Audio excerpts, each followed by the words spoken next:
75-এর 15ই August ইথারে ভাইসে আসা এই বজ্র নির্ঘোষ শুনছিল দেশবাসী। প্রবল প্রতাপশালী শেখ মুজিবের শাসনের অবসান হয়েছে, সারা দেশে কারফিউ জারি হয়েছে। কিন্তু কি অবাক ব্যাপার, কারফিউ ভেঙে দলে দলে উৎফুল্ল জনতা নেমে আসছে রাস্তায়। চারিদিকে মুক্তির আনন্দ, এক বর্বর স্বৈরাচারের পতন হয়েছে। তারপর সন্ধ্যাবেলা খন্দকার মোস্তাকের পাশে সোশ্যাল মিডিয়া প্ল্যাটফর্মে বিশেষ করে সাংবাদিক ইলিয়াস হোসেন বঙ্গবন্ধুর খুনি মেজর ডালিম, যিনি প্রায় 50 বছর পর, কেউ কেউ বলছেন বাট 1975 টু আমরা 24 হলে বা 50 বছরের কাছাকাছি সময় পরে তিনি যে লাইভে এসেছেন, প্রায় 8 লক্ষ মানুষ তার লাইভ দেখেছে সরাসরি। ইউটিউব সম্ভবত এটা নতুন করেছেন। আমি সংক্ষিপ্তভাবে সেই 15টি অভিযোগ আপনাদের সামনে তুলে ধরছি। উনি করেছেন, শেখ মুজিবুর রহমান স্বয়ং ধরা দিয়ে পাকিস্তান আর্মিদের কাছে ধরা দিয়েছিলেন এবং তার ফ্যামিলির দায়িত্ব উনি পাকিস্তান আর্মিদেরকে দিয়ে পাকিস্তানের কারাগারে চলে গিয়েছিলেন। নাম্বার 2, মুজিবের ভাষণে নয়, মেজর জিয়াউর রহমানের ডাকে লক্ষ। আসসালামু আলাইকুম দর্শক, নতুন একটি ভিডিওতে আপনাকে স্বাগতম। বাংলাদেশের যে বর্তমান রাজনৈতিক পরিস্থিতি এবং প্রেক্ষাপট সৃষ্টি হয়েছে তারই আলোকে বেশ কয়েকটা গুরুত্বপূর্ণ ভিডিও নিয়ে হাজির হয়েছে, যার কিছুটা অংশ বিশেষ ভিডিওর শুরুতেই দেখছেন। দর্শক, ভিডিওর শুরুটা দেখেই কিন্তু বুঝতে পেরেছেন আজকের নিউজটা কতটা গুরুত্বপূর্ণ হতে চলেছে। তাই বলবো, যারা ভিডিওটি দেখছেন না টেনে সম্পূর্ণ ভিডিওটি মনোযোগ সহকারে দেখতে থাকুন, তাহলে আজকের বিষয়টা বুঝতে পারবেন। দর্শক, এই বিষয়ে আর কিছুই বলবো না, চলুন দেখে আসি আজকের সেই কাঙ্ক্ষিত ভিডিওগুলো। তার আগে বলবো, যারা এখনও চ্যানেলটি সাবস্ক্রাইব করেননি অবশ্যই সাবস্ক্রাইব করে পাশে থাকা বেল বাটনটি অন করে দিবেন। আর যারা ইতিমধ্যে সাবস্ক্রাইব করেছেন তাদেরকে অসংখ্য ধন্যবাদ। তো চলুন দর্শক, ভিডিওতে একটি লাইক দিয়ে ধারাবাহিকভাবে সবগুলো ভিডিও দেখে আসি। রিভলভার গুজে যেই অফিসার শপথ নেওয়াতে যাচ্ছেন তিনি ছিলেন মেজর ডালিম। মেজর ডালিম রাতারাতি হয়ে উঠছিলেন নায়ক, সাহসের প্রতিমূর্তি। তারপরে 75-এর সব বীরকে পাঠানো হলো নির্বাসনে। সে আরাকালাপ আরেকদিন করব। এরপর তিনি শুধু নামই ছিলেন ইতিহাসে। উনার সাথে আমার প্রথম যোগাযোগ হয় 2019-এ প্যারিসে আসার পরে। উনার সাথে সেটিং হতো। উনার একটা ফেবু আইডি ছিল ফ্যালকন আইজ নামে। নানা বিষয় আলাপ হইতো, ব্যাপক পড়াশোনায় ভদ্রলোকের। আমার সাথে ফোনে বা ভিডিওতে কখনো কথা হয়নি, তবে আমার ঘনিষ্ঠ সার্কেলের অনেকের সাথে নিয়মিত কথা হইতো। আমি কথা বলতে চাইছিলাম, উত্তরে বলছিলেন বলবো সময় হইলেই। আমার স্বাধীনতা উত্তর বাংলাদেশ বইটা প্রকাশিত হইলে পড়তে চাইছিলেন, আমি পাঠাইছিলাম। সুইডেনে ওনার এক শিষ্যের কাছে উনি বই পাইয়া বই হাতে ছবি পাঠাইছিলেন, এটা নিশ্চিত করতে যে ওনার কাছে পৌঁছাইছে। আমি আমার সার্কেলে ওনারে বড় ভাই বলে ডাকতাম, জিজ্ঞেস করতাম বড় ভাই কেমন আছেন, কি বলেন, রাজনৈতিক পরিস্থিতিতে জানতে চাইতাম বড় ভাইয়ের রিডিং কি। একটা সময় খেয়াল করলাম উনি ভুলে যাইতেছেন জিনিসপত্র, ডাক্তারি ভাষায় যাকে বলে কগনিটিভ ডিজিজ। তখন থেকে ওনাকে বলতে শুরু করলাম বুড়া। তো জিজ্ঞাইতাম বুড়াটার খবর কি। যাই হোক, উনি নাকি বলছেন যে ওনার বয়স 75 বছর, আসলে ওনার বয়স 78 বছর। ওনার জন্ম 1946 সালে উইকিপিডিয়ার তথ্য অনুসারে। 64 সালে বিমান বাহিনীতে যোগ দেন, ঠিক 18 বছর বয়সে। বুড়া বয়সে 3 বছর কম হয়ে বলছে আর কি। আমার অনুমান ভুলে বলছে। এপিসোডের স্ক্রিপ্ট লিখতে লিখতে ওনার ছবিটা খুঁজতেছিলাম, যে ছবিটা দেখাইলাম, আমার বই হাতে ছবিটা পাইতেছিলাম না। তো সুইডেনের বাইরে ফোন দিলাম, তো উনিও খুঁজতেছেন। এর মধ্যে বুড়া ফোন দিছে ওই সুইডেনের বাইরে। তো উনি যখন জানলেন যে আমি লাইনে আছি, উনি স্পিকারে দিলেন, আমি শুনতেছি। উনি বলতেছেন, আমাদের দুজনকে স্পিকারে দিলেন। উনি জিজ্ঞেস করলেন পিনাকি কি দেখছে আমার লাইভ। আমি বললাম হ্যাঁ দেখছি বড় ভাই। তো সুইডেনের বড় ভাই ওনারা বলতেছেন, আপনি পিনাকির বই হাতে একটা ছবি তুলছিলেন না, আছে ওইটা। আমি শুনতেছি। তো বুড়া বলতেছে, পিনাকি বই লিখছে নাকি? কই, আমি তো দেখি নাই। তো রিসেন্ট মেমোরি নাই হয়ে যাইতেছে, আর্লি সাইন অফ আলঝেইমার্স। যাই হোক, বুড়া আমাদের মাঝে আরো অনেকদিন বাইচে থাকেন। ওনার লাইভ এপিসোড করছে ইলিয়াস। এইটাই সম্ভবত বাংলাদেশের মানুষের সর্বোচ্চ দেখা লাইভ। ইউটিউবে একসঙ্গে সর্বাধিক সংখ্যক দর্শকের লাইভ স্ট্রিমের রেকর্ডটা 8 মিলিয়ন। তবে এইটা বাংলা ইউটিউবের সর্বোচ্চ, এটা নিঃসন্দেহ। এবং আমার মনে হয় এই রেকর্ড আর কেউ কখনো ভাঙতে পারবে না। এইবার আসেন এপিসোডের প্রসঙ্গে।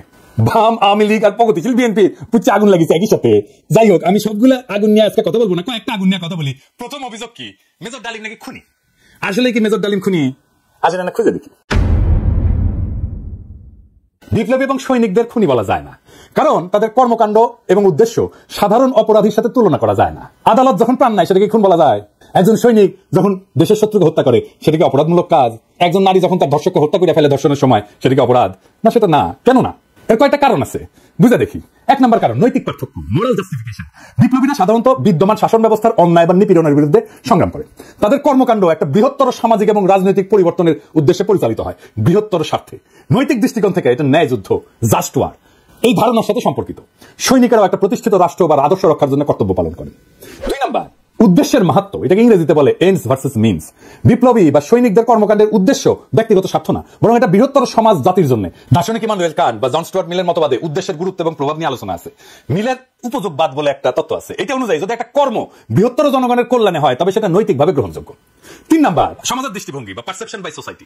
সমাজ সাধারণত সৈনিকদের রক্ষক এবং বিপ্লবীদের ন্যায়ের প্রতীক হিসেবে দেখে। সময়ের সঙ্গে অনেক বিপ্লবীকে নায়ক হিসেবে স্বীকৃতি দেওয়া হয়। এটার আইনি ব্যাখ্যাও আছে। 1 নম্বর হইতেছে যে লেজিটিমেসি অফ অ্যাকশন, মানে রাষ্ট্রীয় বৈধতা। সৈনিকদের কর্মকাণ্ড রাষ্ট্রীয় আদেশের আওতায় ঘটে, আন্তর্জাতিক আইন অনুযায়ী যুদ্ধ বা প্রতিরক্ষায় হত্যা বৈধ, যদি তা যুদ্ধের আইন মেনে চলে। 2 নম্বর হচ্ছে রাজনৈতিক লড়াই বনাম অপরাধ, পলিটিক্যাল স্ট্রাগল ভার্সাস ক্রাইম।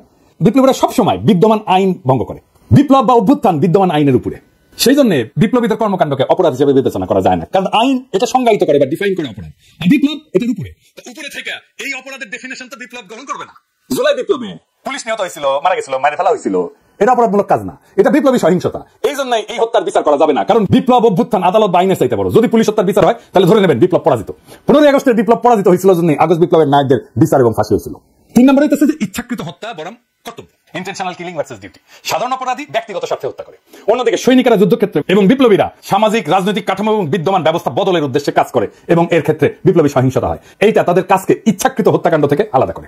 সেই জন্যই তাদের কাজগুলোকে ইচ্ছাকৃত হত্যাকাণ্ড থেকে আলাদা হয়ে যায়। শেখ মুজিবকে কেউ খুন করেনি, সে অভ্যুত্থানে নিহত। তার পরিবারের সদস্যদেরকে খুন করেনি, তারাও অভ্যুত্থানে নিহত। দ্বিতীয় অভিযোগ হচ্ছে মেজর ডালিম শিশু হত্যা করেছে। আবার ইন্টারেস্টিংলি কৌতুকপ্রদভাবে এটা আসছে বামেদের কাছ থেকে। হ্যাঁ, মেজর ডালিম কি শিশু হত্যা করেছে?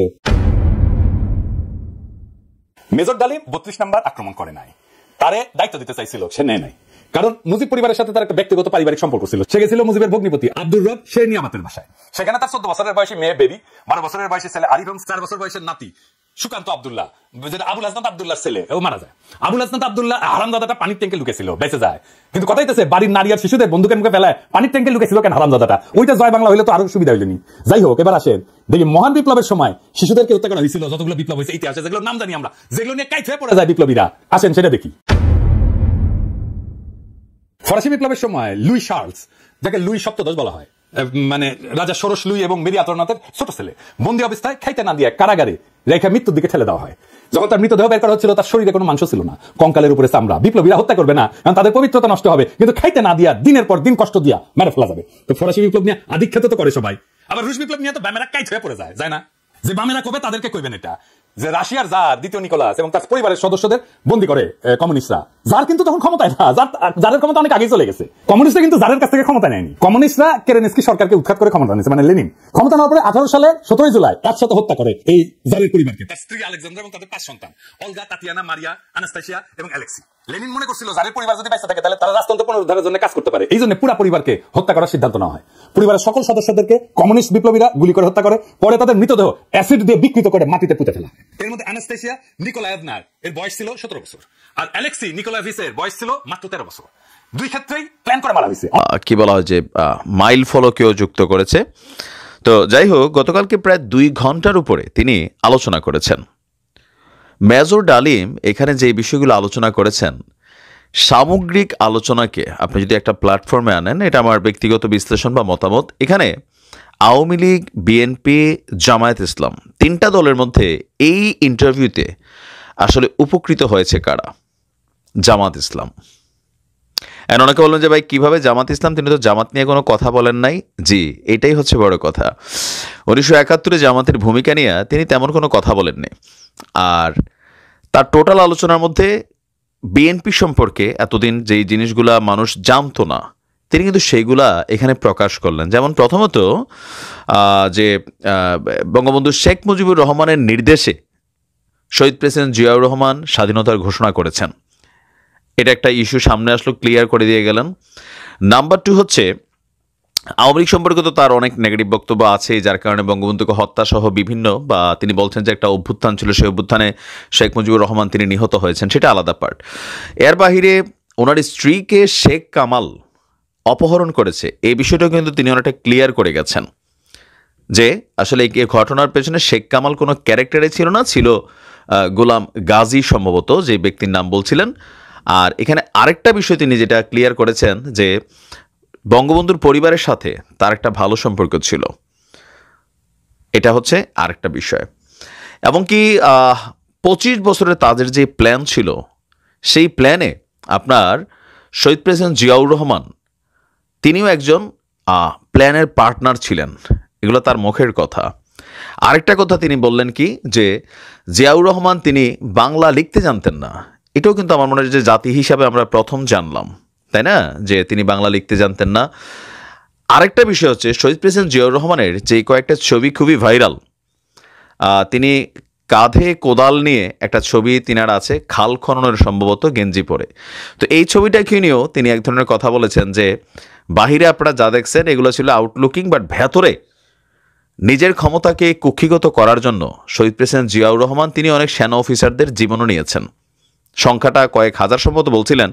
তারপর যখন চায়নাতে গিয়া ওনাকে বলছিলেন যে আবার চলে আসার জন্য, তো তিনি তখন বলছিলেন যে আমার সাথীদের রক্তের উপর দিয়ে মারিয়ে আমি আপনার এই ডাইনাস্টির পার্টনার হইতে চাই না, বা আমি গুলির মুখে পড়তে চাই না। পাশাপাশি বেগম খালেদা জিয়াকে নিয়েও তিনি একটু আক্ষেপের কথা বলেছেন। আপনারা যদি খেয়াল করে থাকেন, একদম শেষ দিকে তার যে প্রিয়তম স্ত্রী ছিল নিম্মি, হ্যাঁ, তো তিনি যখন ক্যান্সারে আক্রান্ত স্টেজ 2 or 3-তে, সর্বশেষ 2005-এর দিকের মনে ঘটনা, বিএনপি ক্ষমতায় ছিলেন, তো তিনি বলছিলেন যে ওনার পাসপোর্টটা দেওয়া হয়নি। বলা হয়েছিল ম্যাডামের সামনে যাইতে, বাট নিম্মি যিনি ছিলেন ওনার যে চরিত্র গতকালকে আমরা শুনলাম, বোঝাই যাচ্ছিল যে বিপ্লবী ক্যারেক্টার ছিলেন, যে বঙ্গবন্ধুর সামনেও তিনি যেই ভাষায় কথা বলতেন বিপ্লবী ক্যারেক্টার ছাড়া সম্ভব না। তো সেই জায়গা থেকে তিনি ঝুঁকেন নাই পাসপোর্টের জন্য তৎকালীন প্রধানমন্ত্রী বেগম খালেদা জিয়ার কাছে।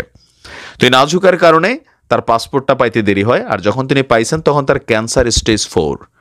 এই টোটাল আলোচনা, আরও অনেক কিছু এখানে মেটিকুলাস প্ল্যান আমরা যতটুকু বুঝলাম, ইতিহাসের নতুন অনেক কিছু আমরা এখানে দেখলাম। সত্য মিথ্যা তিনি জানেন, আল্লাহ জানেন।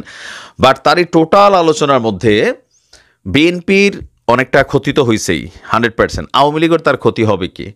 তাহলে বাকি আছে কি? জামাত ইসলাম। এই ইন্টারভিউতে জামাত ইসলামের জন্য একটা পজিটিভিটি তৈরি হয়েছে, এটা আমার কাছে মনে হয়। কারণ জামাতকে নিয়ে কোনো আলোচনাও ছিল না, সমালোচনাও ছিল না, বিএনপি আওয়ামী লীগ ছিল। পাশাপাশি সমন্বয়কদের উদ্দেশ্যে তিনি যে বার্তাটা দিয়েছেন, বিপ্লবী বার্তা, যে মানে এই বিপ্লবকে কিভাবে সামনের দিকে আগাইতে হবে, শক্ত হাতে কিভাবে লাইগা থাকতে হবে, ইভেন এটার ফসল কিভাবে ঘরে তুলতে হবে, টোটাল এই প্রক্রিয়াটায় সবচেয়ে বড় ক্ষতিগ্রস্ত এখানে হতে যাচ্ছে বিএনপি। আর এটার একটা পলিটিক্যাল ফায়দা পাচ্ছে জামাত। মেজর ডালিম সম্পর্কে এতদিন যাবৎ আওয়ামী লীগেরই শুধুমাত্র একটা ক্ষোভ ছিল, যেহেতু সপরিবারে 1975 সালে তিনি এবং তার সাথীরা যে কোনোভাবে তারা এটা ব্যাখ্যা করুক, বাট একটা নৃশংস হত্যাকাণ্ড তো চালিয়েছে, এটা অস্বীকার করার সুযোগ নেই। তো আওয়ামী লীগের যে এতদিন অ্যালার্জি বা ক্ষোভটা ছিল, গতকালকের এই সাক্ষাৎকারের পরে শহীদ প্রেসিডেন্ট জিয়াউর রহমানকে নিয়ে ওনার যে বক্তব্যগুলো ছিল, সেখানে আপনি পজিটিভ কোনো দিক খুঁজে পাবেন না। টেকনিক্যালি বেসিক্যালি এখানে তিনি যে অ্যাঙ্গেলেই কথা বলেছেন, সবগুলো কথা কিন্তু বিএনপির রাজনৈতিক যে ইমেজ বা জিয়াউর রহমানের যে ইমেজ ছিল বা বেগম খালেদা জির ইমেজের মধ্যে কিন্তু একটু টাচ করে গেছে, নেগেটিভলি টাচ করে গেছে। সুতরাং এটার একটা পজিটিভলি অবস্থান তৈরি হয়ে গেছে জামাতের জন্য। কারণ তিনি 1971-এর মুক্তিযুদ্ধের প্রয়োজনীয়তার কথা বললেন, ভারতের কথা বললেন। জামাত আসলে 1971-এ কী ভূমিকা রাখছিল, যাদেরকে আমরা চিনি বা ইতিহাস যেটা সাক্ষী দেয় এখন পর্যন্ত, লিভিং লিজেন্ডরা। তো সেইখান থেকে একটা বিষয় আসলো। আবার তাজউদ্দিন আহমদ সম্পর্কেও কিছু বক্তব্য কিন্তু টেকনিক্যালি যেটা আসলো, আমরা কিন্তু এটা পজিটিভ পেলাম না। ঠিক আছে, তো সব কিছু মিলিয়ে মেজর ডালিম তিনি কালকের ইন্টারভিউর মাধ্যমে জামাতের জন্য একটা পজিটিভ ভাইব ক্রিয়েট করে গেছেন। জামাতের তারা অনেকে দেখলাম কমেন্টে যে আমাদের নামে কোনো দেখছো আলোচনাও নাই, সমালোচনা নাই, বা এই না সেই না, এরকম নানান বক্তব্য। কারণ এটা হিউজ একটা মানুষ দেখছে, অলরেডি মনে হয় 50 থেকে 60 লক্ষ মানুষ দেখছেন ও গতকালকে ওনার ইন্টারভিউ। তো দেখা যাক আসলে এটা হয়তো সামনে কি ঘটতে যাচ্ছে, কি ঘটবে। তিনার এই লক্ষ মানুষ একাত্মবদ্ধ হয়ে মুক্তিযুদ্ধে অংশগ্রহণ করেছিলেন। আমিও পাকিস্তান থেকে চলে এসে পূর্ব পাকিস্তানে এসে বাংলাদেশের পক্ষে মুক্তিযুদ্ধে অংশগ্রহণ করেছিলাম। নাম্বার 3, মুক্তিযুদ্ধে সর্বমোট শহীদের সংখ্যা 30 লক্ষ নয়, এটা 3 লক্ষ। 3 লক্ষর জায়গায় সে সাক্ষাৎকারে 3 মিলিয়ন বলে ফেলেছিলেন এবং 3 মিলিয়নের অর্থ দাঁড়ায় 30 লক্ষ। এই মিথ্যা কথাটি প্রমাণিত করলেন মেজর ডালিম তার নিজের মুখ থেকে। নাম্বার 4, মুক্তিযুদ্ধে ধর্ষণের শিকার নারীর সংখ্যা 2 লক্ষ নয়, বরং আরো অনেক কম। ডালিম সাহেব বলেছেন উনি মাত্র 2 জন ধর্ষিতা নারী পেয়েছেন। এখানে 2 জন নয়, 2000ও হতে পারে। উনি বলেছেন যে 2 লক্ষ এটি একটি মিথ্যা প্রপাগান্ডা ছড়িয়েছে এবং সেই মিথ্যা প্রপাগান্ডাটি আজও বাংলাদেশে বলবৎ আছে। নাম্বার 5, মুজিব বাংলাদেশের স্বাধীনতা চায় নাই। মুজিব চেয়েছিলেন বাংলাদেশের নয়, পুরা পাকিস্তানের সে প্রধানমন্ত্রী হতে। মুজিব স্বাধীনতা করে আলাদা দেশ হবে, এটা মুজিব কখনো চাননি। নাম্বার 6, ভারত বাংলাদেশের মুক্তিযুদ্ধের সহযোগিতা করতেছেন, এই কারণে করতে এসেছিলেন যে তারা বাংলাদেশকে তাদের একটি প্রদেশ বানানোর জন্য। তারা বাংলাদেশকে আলাদা করবে, তারপরে এটাকে তাদের একটি নতুন প্রদেশ হিসাবে ঘোষণা করবে। পরিস্থিতির কারণে সর্বশেষ তারা তা করতে পারেন নাই। নাম্বার 7, মুজিবকে হত্যায় জড়িত ছিলেন প্রেসিডেন্ট জিয়াউর রহমান। শেখ মুজিবের হত্যার সাথে জড়িত ছিলেন মরহুম প্রেসিডেন্ট জিয়াউর রহমান। নাম্বার 8-এ উনি যা বলেছেন, কোরআন শপথ করে জিয়া আগস্ট বিপ্লবের সাথে থাকার ওয়াদা করেন, কিন্তু তার বদলে তিনি ক্ষমতা সুসংগত করতে প্রায় 4,500 সেনাবাহিনী, নৌবাহিনী, বিমান বাহিনীর মানুষকে ফাঁসিতে হত্যায় করেছিলেন। নাম্বার 9, বুদ্ধিজীবী হত্যা করেছিলেন ভারতীয় বাহিনী। বুদ্ধিজীবীরা পাকিস্তানের লোকেরা হত্যা করেন নাই, হত্যা পাকিস্তানের লোকেদের করার কোনো যৌক্তিকতা নাই। সর্বশেষ বাংলাদেশ স্বাধীন হওয়ার মাত্র 2 দিন আগে পাকিস্তানিরা তো পাকিস্তানে চলে যাওয়া নিয়ে ব্যস্ত ছিলেন, তারা নিজেকে আত্মসমর্পণের প্রস্তুতি নিচ্ছিলেন। সেখানে তারা বুদ্ধিজীবী হত্যা করার কোনো সুযোগ তাদের হাতে ছিল না, এটা ভারত করেছে বলে উনি বলেছেন। ভারত নাম্বার 10, ভারত তৎকালীন 16,000 কোটি টাকার সম্পদ বাংলাদেশ থেকে লুট করে নিয়ে যায়। বাধা দেওয়ার কারণে মেজর ডালিমকে গ্রেফতার করেছিলেন শেখ মুজিবুর রহমান। এটা আমাদের আপনাদের সকলের জন্য জানা এবং শিক্ষণীয়। সেদিন 71-এ আমাদের দেশ থেকে 16,000 কোটি টাকার সম্পদ তারা নিয়ে যা। পাকিস্তানের সরকার বাংলাদেশের সেনাবাহিনী নয়, তখন পাকিস্তান সেনাবাহিনী বাংলাদেশে ছিল।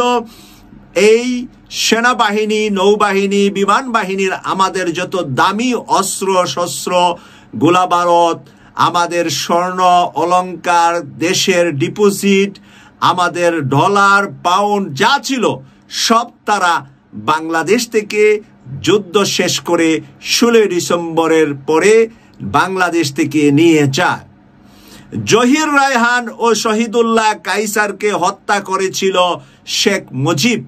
নাম্বার 11-তে আমি এইগুলা পয়েন্ট আউট করেছি, আমরা সকলের সুবিধার জন্য। অন্য কোনো ভাই যদি এর চেয়ে বেশি এবং কম পয়েন্ট আউট করেন তাতেও দোষের কিছু হবে না।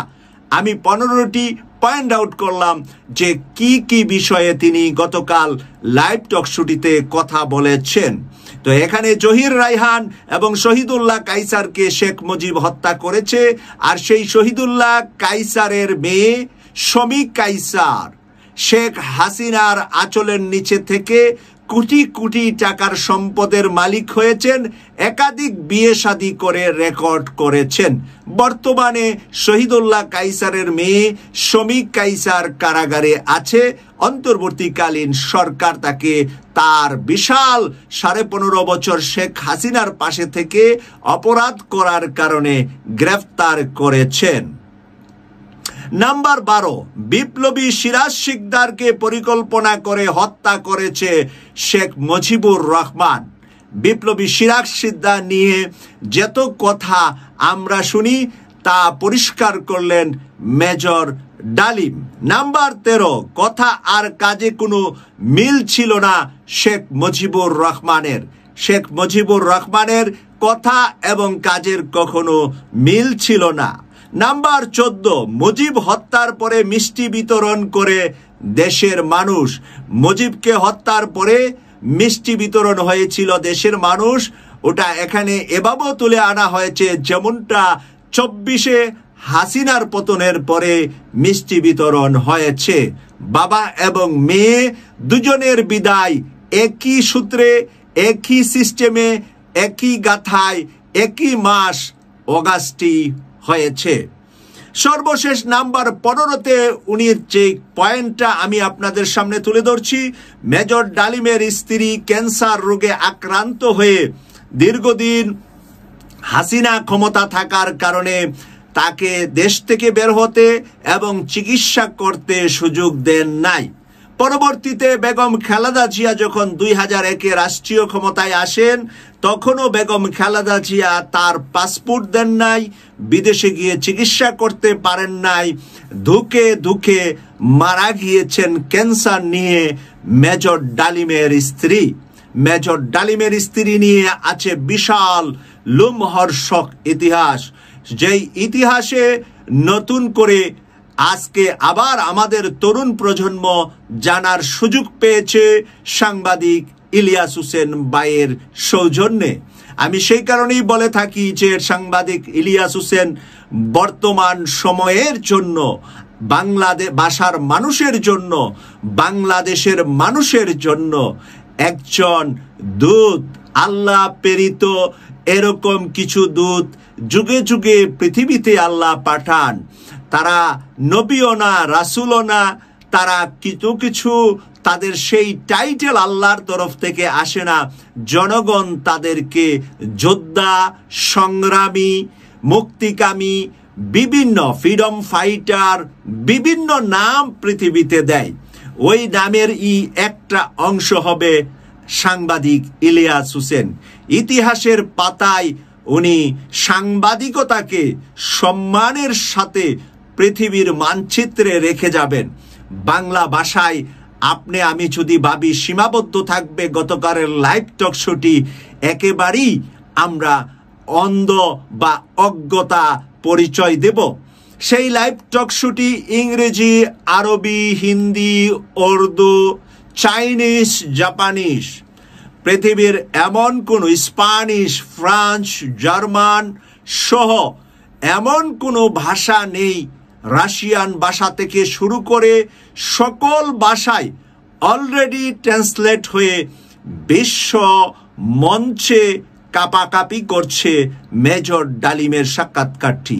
কারণ এই সাক্ষাৎকারের সাথে জড়িত আছে ভারত, জড়িত আছে রাশিয়া, জড়িত আছে আমেরিকা, জড়িত আছে পাকিস্তান। এই শক্তিশালী দেশগুলা গতকালের সাক্ষাৎকারের সাথে পার্শ্বের শক্তিশালী আরেকটি দেশ চায়নার জন্য বিরাট পজিটিভ হয়ে যাবে।